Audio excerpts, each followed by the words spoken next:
Oklahoma tribal compacts have been extended for another year after a series of lawsuits finally came to an end. And some lawmakers are calling for Oklahoma to focus on other energy along with oil and gas. Our political expert Scott Mitchell has more on both of these topics in Your Vote Counts. Good morning and welcome to Your Vote Counts. Jon Echols, Jason Dunnington, and the Supreme Court has spoken, okay? A lawsuit that was dealing with treaties, okay, has been thrown out.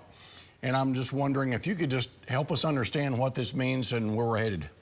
Yeah, this was the tribal compact issue that we had talked about, dealing with tobacco, the tribes, and the governor. The legislature passed a bill, the governor vetoed it, legislature came back in, overrode the veto, saying that this compact will be good for another year.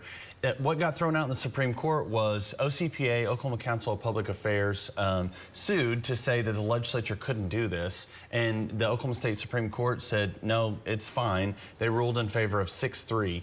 I think what's most important here is this group, OCPA, conservative think tank, used to be a well thought of organization. I mean, back when I was in the legislature, more people listened to it. They've kind of become a joke. They are just a caricature of themselves right now, and this was another good, reason to see that, taking on this lawsuit, losing 6-3.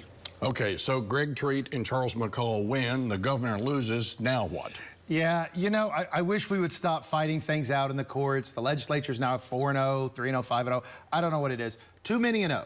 So what I don't want to do is be like Washington, D.C., the dysfunction they have up there. We need to start taking care of things inside the Capitol. Yes, this was a great win by the legislature. Not shocking. I called this lawsuit ridiculous, along with the other one, unfortunately filed by the executive branch. It's going to win that too.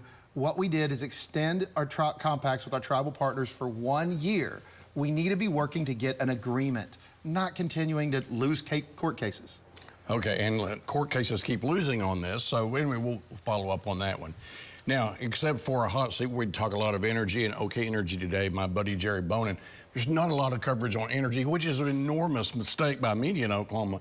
But the fact is this HALO project we've been talking about for a long time did not get done, as they say down in Garvey County. So what's next with that? Yeah, so we should be talking more about energy. You know, when we talk a lot about energy in my house, every time we get our electric bill, we're seeing the massive increases, the same as you. Oklahoma has to continue to be an all-of-the-above energy state. At the end of the day, we do have low-cost energy, and that is one of our competitive advantages. But it's creeping up. We have to find a way to continue to be a leader in all energy spaces. That's going to include hydrogen. I've said on the show, Oklahoma's going to go as oil and gas is going to go. We will continue to be an oil and gas state, but if we could keep that diversification. I was disappointed the hydrogen project didn't come forward, but I think you're going to see the legislature, and I know I will still be pushing policies to try to keep your energy bill as low as possible. And there's a lot of energy studies going on in the interim. You brought up electric rates. One of them is this ROFR that Jerry Bonin keeps writing about. And for people who are paying these high utility rates, this is really under the radar screen, but it's going to get a lot of attention very soon. Yeah, it is. And if you hear the term ROFR and you're like, what is that? You're like most people, but what it means is right of first refusal. And if you believe in the free market like I do, then you don't want ROFR in the state of Oklahoma. If you believe in free market principles, that businesses that compete against each other give you, the end user, the best price available, then you're going to want to make sure that ROFR doesn't get passed in the state of Oklahoma, which would allow for utility companies to have no competition in building more electrification across the state. That's a big issue, and I think hydrogen's a big issue as well. Hydrogen just isn't about creating more power. Hydrogen is used for fertilizer, jet fuel. I mean, that's great for Oklahoma farmers, great for Tinker Air Force Base. Missing out on the HALO project was a big deal for the state of Oklahoma. I hope we still pursue hydrogen options. Okay, well, there's another issue that the media is not paying attention to, and they should, right here in Oklahoma. We'll tell you about that when we come back.